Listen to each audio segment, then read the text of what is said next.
ಜಗದೀಶ್ ಶೆಟ್ಟರು ಬಿಜೆಪಿಗೆ ಬಂದಿದ್ದು ಒಂದಷ್ಟು ಜನರು ಬುಡ ಅಳ್ಳಾಡ್ತಾ ಕೂತ್ಬಿಟ್ಟೈತೆ. ಈ ಅಪ್ಪ ಓದೋರು ಓದ ಬರೋರು ಬಂದ ನಂಬುಡಕ್ಕೆ ಹಾಕ್ಬಿಡ್ತಾರಲ್ಲಪ್ಪ ಅಂತ. ಕಾಂಗ್ರೆಸ್ ಅವ್ರ ದೃಷ್ಟಿಲಿ ಆಯಾರಾಮ ಗಯಾರಾಮ, ಬಂದ ಪುಟ್ಟ ಓದ ಪುಟ್ಟ ಹೋಗ್ಲಿ ಬಿಡತ್ತಗೆ ಅಂತ. ಬಿ ಜೆ ಪಿಯವ್ರಿಗೆ ಹೋಗಿದ್ದ ಯಾಕಾರು ಬಂದ್ಬಿಟ್ರಪ್ಪ ನಮ್ಮ ಕಡೆಗೆ ಈಗ ಅಂತ. ಜಗದೀಶ್ ಶೆಟ್ಟರ್ಗೆ ಹುಬ್ಳಿ ಧಾರವಾಡದಲ್ಲಿ ಸಾಕಷ್ಟು ವಿರೋಧ ಇದೆ, ಇಲ್ಲ ಅಂತೇನಲ್ಲ. ಆದ್ರೆ ಈಗ ಜಗದೀಶ್ ಶೆಟ್ಟರ ಮುಂದಿನ ನಡೆ ಏನು? ಬೆಳಗಾವಿಗೆ ಹೋಗಿ ನಿಂತ್ಕೋತಾರೆ ಅಂದರೆ ಯಾರಿಗೂ ಸಮಸ್ಯೆ ಇಲ್ಲ. ಧಾರವಾಡಕ್ಕೆ ನಿಲ್ಲಿಸ್ತಾರೆ ಅಂದರೆ ಅದು ಜೋಶಿಯವರ ನಿರ್ಧಾರ ಕೂಡ ಅದರ ಪ್ರಮುಖ ಪಾತ್ರ ವಹಿಸಬೇಕು. ಜೋಶಿಯವರು ಕ್ಷೇತ್ರ ಬಿಟ್ಕೊಡ್ಬೇಕು. ಜೋಶಿಯವರು ಶೆಟ್ಟರು ಮೇಲ್ನೋಟಕ್ಕೆ ಚೆನ್ನಾಗಿ ಅವರೇ, ಆದರೆ ಒಳಗಿಂದ ಅಷ್ಟಾಗಿಲ್ಲ. ಸರಿ, ಬೆಳಗಾವಿ ಆದರೆ ನೋ ಇಶ್ಯೂ, ಧಾರವಾಡ ಅಂದರೆ ಸ್ವಲ್ಪ ಕಷ್ಟ. ಹಾವೇರಿ ಹೆಸರು ಕೇಳ್ಬತ್ತಾಯ್ತಲ್ಲ, ಇದೀಗ ಸಮಸ್ಯೆ ಶುರುವಾಗಿರೋದು.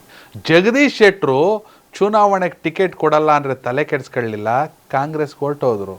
ಆದರೆ ಈಶ್ವರಪ್ಪನವರು ಹೈಕಮಾಂಡ್ ಹೇಳೋದನ್ನ ಶಿರಸ ವಹಿಸಿ ಚುನಾವಣಾ ರಾಜಕೀಯಕ್ಕೆ ನಿವೃತ್ತಿಯನ್ನು ಘೋಷಿಸಿ ಸೈಲೆಂಟಾಗಿ ಶಿವಮೊಗ್ಗದಲ್ಲಿ ಚೆನ್ನೈನ ಗೆಲ್ಲಿಸ್ಕೊಂಡ್ರು ಚನ್ನಬಸಪ್ಪ ಅವ್ರನ್ನ. ಯಾಕೆ ಅಷ್ಟೊಂದು ತ್ಯಾಗಮಯಿನ?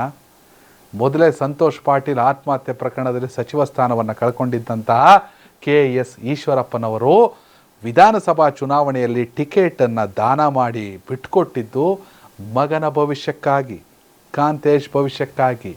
ಕಾಂತೇಶ್ ಹಾವೇರಿ ಲೋಕಸಭಾ ಕ್ಷೇತ್ರದಿಂದ BJP ಅಭ್ಯರ್ಥಿ ಆಗ್ತಾರೆ ಅನ್ನೋ ಲೆಕ್ಕಾಚಾರಕ್ಕಾಗಿ. ಆದರೆ ಶೆಟ್ಟರು ಬಂದ್ಬಿಟ್ರೆ ಏನಪ್ಪ ಮಾಡೋದು? ಇದು ಈಗ ಶುರು ಆಗಿರೋ ಆತಂಕ ಅಲ್ಲ, BC ಪಾಟೀಲು ಪಟ್ಟಿ ಹಿಡಿದುಕೊಂಡು ಕುಂತವ್ರೆ. ಯಾರು ಕಾಂತೇಶ್? ಯಾರು? ಶಿವಮೊಗ್ಗಕ್ಕೂ ಹಾವೇರಿಗೂ ಏನು ಸಂಬಂಧ? ಕಾಂತೇಶ್ಗೆ ಯಾಕೆ ಹಾವೇರಿ ಟಿಕೆಟ್ ಕೊಡಬೇಕು? ನಾನು ಕೊಡಂಗಿರು ನನಗೆ ಕೊಡಿ ಅಂತ. ನೀವಿಬ್ಬರು ಕಚ್ಚಾಡ್ತಾ ಇರಿ, ನಾವು ಶೆಟ್ಟರ್ನ ಕರ್ಕೊಬಂದು ನಿಲ್ಲಿಸ್ಕೊಬಿಡ್ತೀವಿ ಅನ್ನುವ ಚರ್ಚೆ ಕೂಡ ನಡೀತಾ ಇದೆ. ಜಗದೀಶ್ ಶೆಟ್ಟರ್ ಅವರನ್ನು ಹಾವೇರಿಯಿಂದ ಸಂಸದರನ್ನಾಗಿ ಮಾಡಿ ಡೆಲ್ಲಿ ಕಳಿಸ್ಬೇಕನ್ನೋ ಲೆಕ್ಕಾಚಾರ ಕೂಡ ನಡೀತಾ ಇದೆ. ಹೀಗಾಗಿ BJPಗೆ ಸಾಕಷ್ಟು ಕ್ಷೇತ್ರಗಳಲ್ಲಿ ಗೊಂದಲ. ದಾವಣಗೆರೆಯಲ್ಲಿ ಸಿದ್ದೇಶ್ವರ್ಗೋ ರೇಣುಕಾಚಾರ್ಯಾಗೋ, ತುಮಕೂರಲ್ಲಿ ಸೋಮಣ್ಣಗೋ JC ಮಾಧುಸ್ವಾಮಿಗೋ, ಇದೀಗ ಚಿಕ್ಕಬಳ್ಳಾಪುರದಲ್ಲಿ ಸುಧಾಕರ್ಗೋ ಅಥವಾ ವಿಶ್ವನಾಥ್ ಅವರ ಪುತ್ರನಿಗೋ ಅಲೋಕ್ ವಿಶ್ವನಾಥ್ಗೋ. ಇದೀಗ ಇಲ್ಲೂ ಕೂಡ ನಡೀತಿರುವಂಥ ವಿಚಾರ ಹಾವೇರಿಲಿ ಈಶ್ವರಪ್ಪನವರ ಪುತ್ರ ಕಾಂತೇಶ್ಗೋ ಜಗದೀಶ್ ಶೆಟ್ಟರ್ಗೋ. ಇದು ಸಾಕಷ್ಟು ಗೊಂದಲಗಳಿರುವಂಥ ವಿಚಾರ. ವೀಕ್ಷಕರೇ, ಹಾವೇರಿ ಲೋಕಸಭಾ ಕ್ಷೇತ್ರದ ಸಂಸದರು ಯಾರಾಗಬೇಕು? ಹಾವೇರಿ ಮತದಾರರ ಕಾಮೆಂಟ್ ಮೂಲಕ ತಿಳಿಸ್ಬೇಕು. ದೇಶದ ಪ್ರಧಾನಿ ಯಾರಾಗಬೇಕು? ನರೇಂದ್ರ ಮೋದಿ ಅವರ, ರಾಹುಲ್ ಗಾಂಧಿ ಅವರ, ಮಲ್ಲಿಕಾರ್ಜುನ್ ಖರ್ಗೆ ಅವರ? ಕಾಮೆಂಟ್ ಮೂಲಕ ತಿಳಿಸಿ. ಧನ್ಯವಾದಗಳು.